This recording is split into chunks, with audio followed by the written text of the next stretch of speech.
Russia is in a world of hurt as a result of the actions that Vladimir Putin has taken. Militarily, economically, diplomatically, it's in a much worse position than it was before it engaged in this horrific war against Ukraine. And again, Vladimir Putin's not here in New York. He wasn't at the G27 recently. He is, in effect, persona non grata in many parts of the world. And so the only thing they have left is to go to regimes like the ones in North Korea and Iran to try to get what they need. Well, good day, everybody. It is the 21st of September, 2023, of course. And well, I don't have that much time today, really, so I'm hoping, again, I can make this a short video. I was saying yesterday that I wouldn't be doing a video today unless something, some good news, or I'm not good news, some interesting news came about, and of course there is. I don't know if I can put it on this tape, but I'll try. I'm not much of a tech genius, of course. I don't even know what, doesn't even take genius, but I can't do it anyway. Some of us aren't really that good, but Emil Kosman has been able to do it, so maybe I should be able to do this too. Put a little tape of some interview with Antony Blinken. I guess it was probably yesterday. It's incredible. It is incredible. When you talk about things like propaganda or, just misinformation, any kind of misinformation, or just controlling people's minds, or in this case, it's sort of a, I don't know, would you call it proxy, kind of a proxy propaganda or whatever. But anyway, Antony Blinken, he came out and he was saying that Russia is at its end economically, it's at its end, it's finished militarily, and it's finished diplomatically.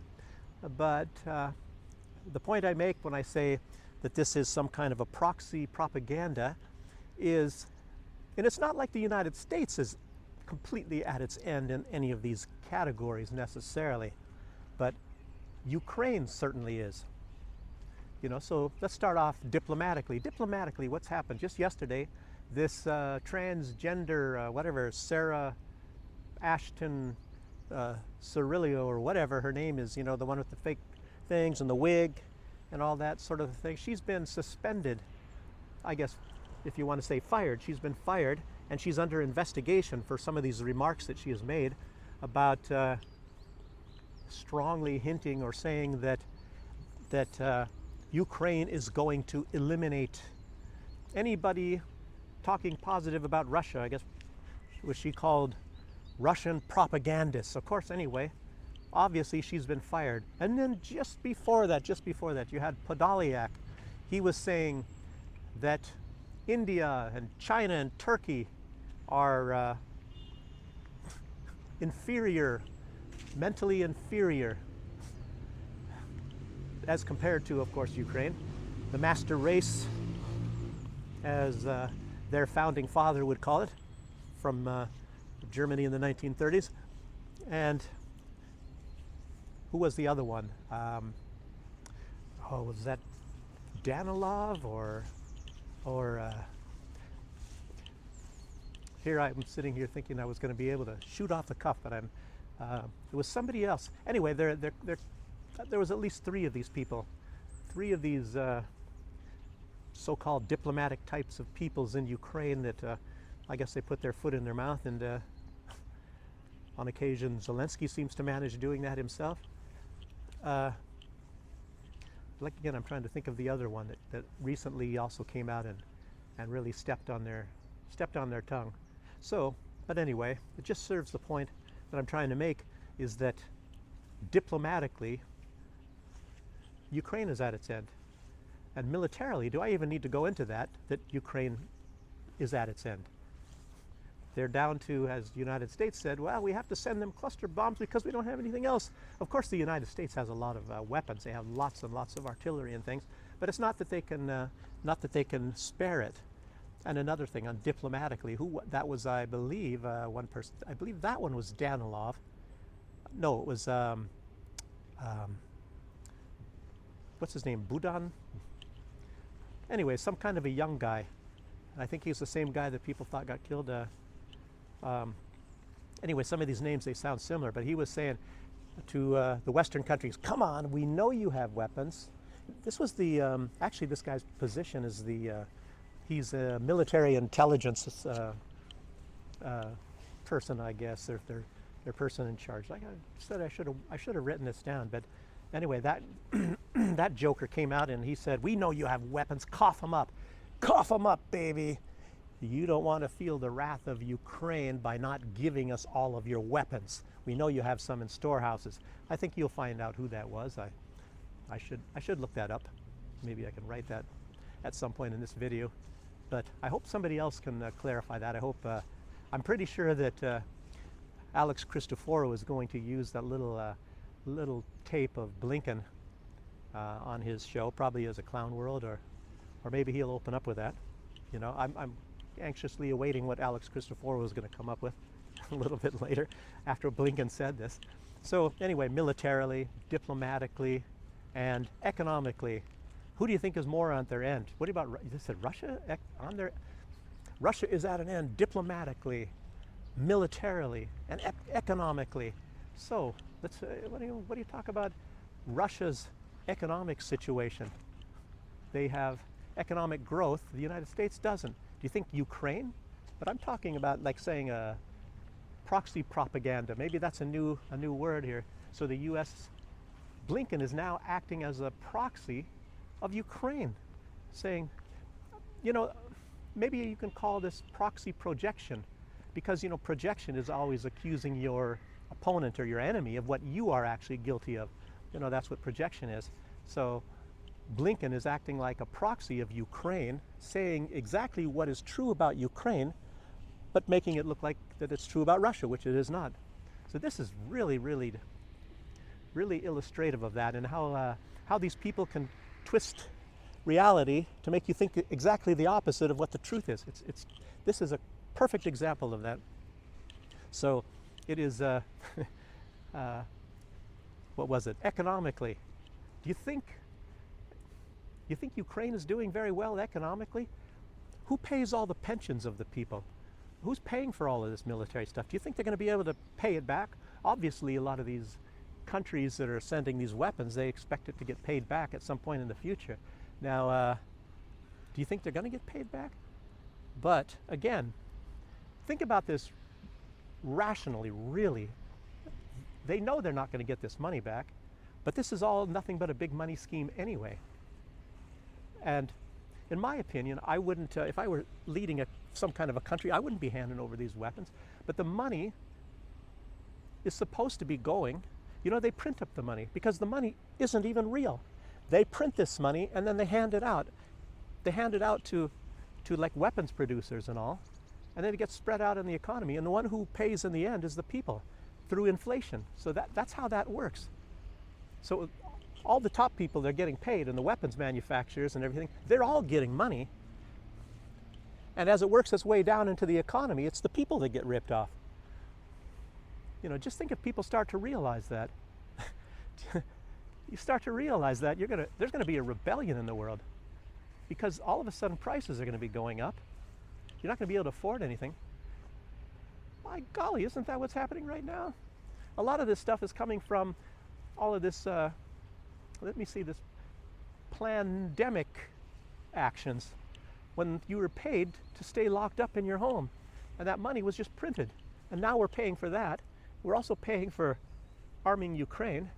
And the whole idea, the whole plan behind this, at least this military operation part, is to get rid of Russia so they can do even more of this kind of crap to everybody in the world. You know? So what's the end game? You know, at the end of all this, you're going to be sitting there, can't pay your rent, can't do anything. You're going to own nothing. Do you think you're going to be happy? Gosh, start putting all these pieces together, you know. And they think that everybody, and there is a lot of people, we all know that, everybody that comes to this channel, it comes to a lot of these, I guess we're actually truth activists, you know.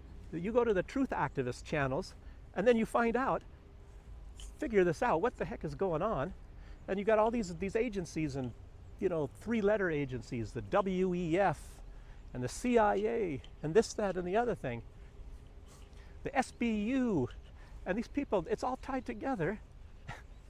And we're the targets. We're the targets. You're going to be really poor. There's going to be a whole bunch of people strutting around that not only do they own everything, they control everything. You know, look at what happened to Russell Brand just some days ago. The guy is, well, he's not going to be ruined. He's got some savings, of course, but he's not going to, they're trying to make it so he can't make any more money. You know, his crime is telling the truth, is informing people. And he was just getting way too popular. Millions, I think it was 5 million on YouTube. You know, I mean, imagine 5 million subscribers. You know, he had too big of a voice. They got to shut him down. You know, I kind of feel that at some certain point, you got this young guy, Jackson Hinkle, they're going to go after him at some point in time too. And makes you wonder, well, what are you going to do in advance to protect yourself? Even knowing that this is going to happen, and you know you're going to be suffering in some way, as long as you have your life, you have something, and you can come back with this. But again, going back to this Sarah, what's her name? This guy named Sarah, a man named Sue, no, a man named Sarah Ashton, threatening that she's going to, or not she, but that some of these people are going to be eliminated, and they've already eliminated quite a few of these people. You know? I guess that's democracy. That's freedom of speech. Sure, you have this freedom to speak, but I guess they have the freedom to knock you off for telling this, you know, for talking, for having an opinion. What's the world coming to? You know? Is that, I don't know, is that freedom of speech? What about life, liberty, and the pursuit of happiness? You know? Damn, what a world, what a world. So everything is contested right now. I don't really know what to say. There's just way too much information that you can put on these kind of videos, and so many different things you can say. But anyway, there's a little bit of news I wanted to put out as well, and I haven't seen that much of anybody is talking about this, but of course, it should be coming out. You should be hearing this, but I was watching some of the other channels before I left to come out and do this video, but apparently there were 5 Russian peacekeepers killed in the wee hours of the morning today in this dispute, probably within this territory, this disputed territory between Armenia and Azerbaijan. And they were in a vehicle, it was clearly marked peacekeepers, and they were killed. And there has been no word of any kind of results of an investigation yet, but I'm sure Russia's going to be looking into that. And who knows who did that? Nobody's going to be claiming it.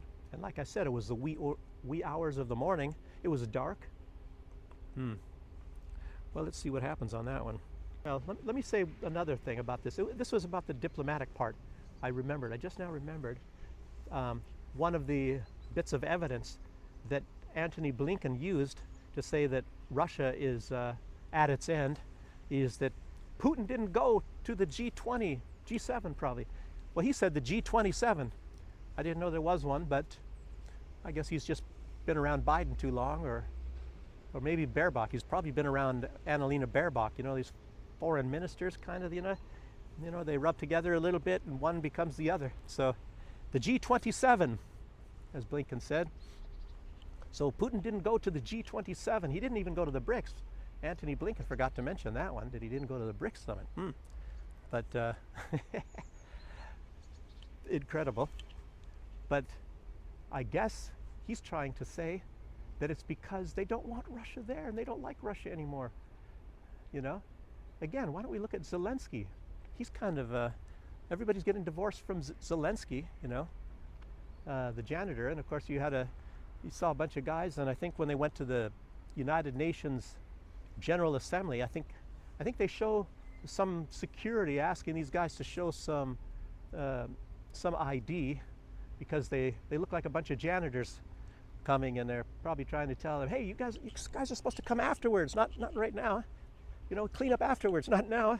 So, but they all came in their janitor clothes and, you know, raided the United Nations. And then, of course, along with all of that, you know, I guess people are feeling sorry for people that look like janitors, so they're saying you're getting rid of dress codes. you know, in the United States Senate and maybe elsewhere as well. I think I heard about some other place too. So get rid of these dress codes and janitors are welcome. So, but anyway, what I was saying about Putin, I think maybe, do you think, you know, when you have some kind of a hostile regime that acts like they love democracy and freedom all over the world, but they seem to have their hands kind of dirty, and they've got a track record of, you know, regime change by ending some other leaders' lives. So maybe Putin is a little bit concerned that maybe some kind of a regime will come and do a regime change on Russia. So he probably doesn't want to risk his life and go into any of these places, you know, but I'm sure he's going to get around a little bit when the time comes, and I don't know.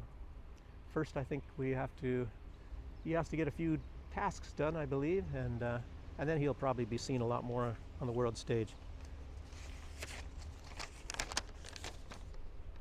But anyhow, just think, what's going to happen? What is going to happen if they do knock him off? Who's going to take over for Putin?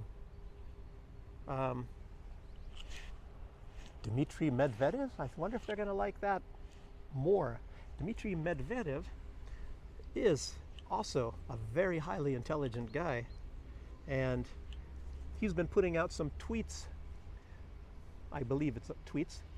Anyway, he's been putting out messages somewhere that making on the internet, and he's been telling his point of view on a lot of occurrences.